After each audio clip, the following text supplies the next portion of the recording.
గురక అనేది ఒక సిమ్టమ్ అండి. బేసిక్‌గా గురక అనేది ముక్కు నుంచి మనకు స్వరపేటిక వరకున్న శ్వాస నాళాల్లో ఇబ్బందుల వల్ల గురకొస్తది. అంటే మనం గాలి పీల్చుకునే ఏదైతే ప్యాసేజ్ ఉందో అది నారో అవ్వడం వల్ల, ఆ నారోడ్ ప్యాసేజ్ ద్వారా ఎయిర్ పాస్ కావడం వల్ల వైబ్రేషన్ అవ్వడం ద్వారా గురక అనేది వస్తుంది. సో, గురక అనేది ఒక సిమ్టమ్. చాలా మందికి ఉన్న అపోహ ఏంటంటే గురక బట్టి నిద్రపోతున్నాడంటే చాలా బాగా నిద్రపోతున్నాడని. బట్ లాస్ట్ 50 ఇయర్స్ ఆఫ్ రీసెర్చ్‌లో తెలిసింది ఏందంటే గురకబెట్టి నిద్రపోతున్నాడంటే పాపం ఆయనకు సరిగ్గా గాలి అందట్లేదని అర్థం.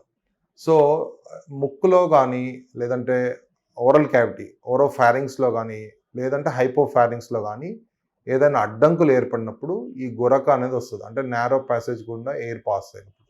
సో, దీంట్లో స్నోరింగ్ అనేది ప్రైమరీ డిజార్డర్‌గా ఉండొచ్చు. అంటే కొంతమందిలో స్నోరింగ్ మాత్రమే ఉంటది. బట్ గాలి శ్వాస పూర్తిగా ఆగిపోవడం గానీ, లేదంటే గాలి కాసేపు ఆగిపోవడం అంటే ఆక్సిజన్ పడిపోవడం గాని లాంటివి ఉండవు. This is called just upper airway obstruction అంటాము. దీంట్లో కూడా గురక ఉండొచ్చు. కొంతమందిలో ఇది మరింత తీవ్రమైన జబ్బులకు అంటే స్లీప్ యాప్నియాకు దారి తీయవచ్చనమాట. స్లీప్ యాప్నియా అంటే నిద్రలో శ్వాస ఆగిపోవడం.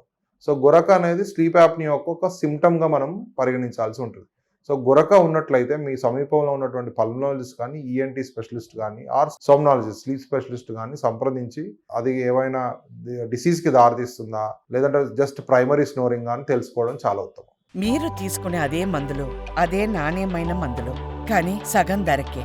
అవును, మెడ్ ప్లస్ బ్రాండ్స్ పై 50-80% తగ్గింపు.